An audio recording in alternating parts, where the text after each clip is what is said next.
అందరికీ నమస్కారం. నేను మీ గోపాల్ అయ్యంగార్. శ్రీమతే రామానుజాయ నమః. 10వ తారీఖు మార్చి నుంచి 16వ తారీఖు మార్చి వరకు మేషరాశి నుంచి మీనరాశి వరకు వారఫలం ఎలా ఉందో ఈరోజు తెలుసుకుందాం. ఈరోజు వారఫలం తెలుసుకునే ముందు ఖచ్చితంగా మనకు గ్రహాల పరిస్థితులు ఎలా ఉన్నాయి, అలాగే మీకు జాతకాలు తెలుసుకోవాలంటే మీరందరూ కూడా మీ date of birth, time of birth, place of బర్త్ని పైన ఇచ్చిన నెంబర్లు నాకు పంపించండి. మీ జాతకాలను బాగా పరిశీలించి మీతో 15 నిమిషాలు మాట్లాడి 50 పేజీల జాతకాన్ని మీకు నేను మెయిల్ చేస్తాను. అలాగే మీకున్న డౌట్స్ అన్ని క్లియర్ చేసి పరిహారాలన్నీ చక్కగా చెప్తాను, సింపుల్గా చెప్తాను. అందుకే నా యొక్క వెబ్సైట్ పేరు thesimple.astrologer.com. మీరందరూ నా యూట్యూబ్ ఛానల్ని సబ్స్క్రైబ్ చేస్తారని, మీ బంధువులకు స్నేహితులకు తెలియజేస్తారని ఆశిస్తూ ఈ వారం కానీ గ్రహాల స్థితులు కానీ చూసుకుంటే గురువు మేషరాశిలో, కేతు కన్యారాశిలో, శని కుంభరాశిలో, అలాగే శనితో పాటు శుక్ర రవి గ్రహాలు కూడా కుంభరాశిలో సంచరిస్తూ, కుజుడు మకర రాశిలో, రాహు బుధ గ్రహాలు మీనరాశిలో సంచరిస్తున్నాయి. దీన్ని బట్టి 12 రాశులకు వారఫలాలు ఎలా ఉందో తెలుసుకుందాం.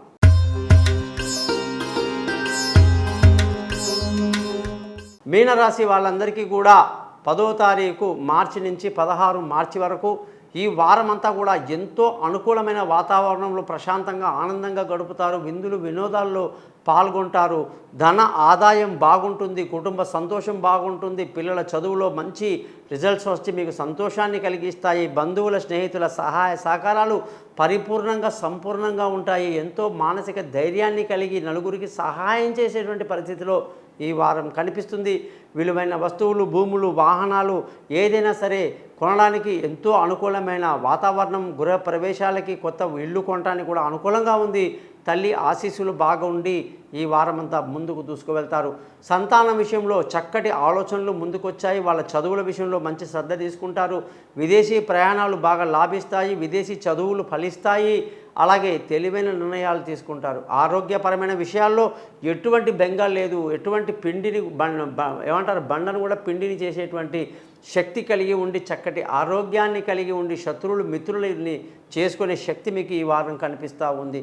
భార్య భర్తల మధ్య చక్కటి సయోధ్య కలిగి సంతోషంగా ఆనందంగా గడుపుతారు. అనుకున్న సమయానికి పెళ్ళిళ్ళు నిర్ణయం అవ్వడం, పెళ్ళిళ్ళు కుదరడం, అలాగే దూరంగా ఉన్న భార్యాభర్తలు మానసికంగా ఏదైనా గొడవలో ఉన్న వాళ్ళు కలుసుకోవడానికి అవకాశాలు బాగున్నాయి. పార్ట్నర్షిప్లో వ్యాపారాలు కలిసి వస్తాయి. అదృష్టంగానే చూసుకుంటే ఈ వారంలో మంచి అదృష్టాన్ని కలిగి ఉండి తండ్రి సహకారంతో అన్ని పనులు పూర్తి చేసుకుంటారు. ఉద్యోగస్తులకు ప్రమోషన్లు, పై అధికారుల ప్రశంసలు, అలాగే కొత్త ఉద్యోగంలో అవకాశాలు, ఏదైనా ఇంటర్వ్యూకి వెళ్తే సక్సెస్ అవ్వడం కానీ, కీర్తి ప్రతిష్టలు పెంచుకునే విధంగా మీ ఉద్యోగం మీరు నిర్వహిస్తారన్నమాట. వ్యాపారస్తులందరికీ కూడా ప్రతి పనిలో కూడా ఆచితూచి అడుగు వేయటం మంచిది. తొందరపాటు పనికిరాదు. నష్టానికి గురయ్యే అవకాశాలు లేకపోలేదు. మరి మీనరాశి వాళ్లకు ఖర్చులు బాగా అదుపులో ఉంటాయి. అయితే ఈ వారమంతా కూడా మీరు గురువు యొక్క కనకపుష్య రాగాన్ని గురువారం నాడు చూపుడు వేలుకు ధరించి గురువు మంత్రాన్ని 16 సార్లు చదువుతూ ఏ గుళ్ళో ఏ విధంగా పూజా విధానం చేయాలో నేను మీకు తెలియజేస్తాను. నేను ఇచ్చిన నెంబర్లో నన్ను కాంటాక్ట్ చేయండి.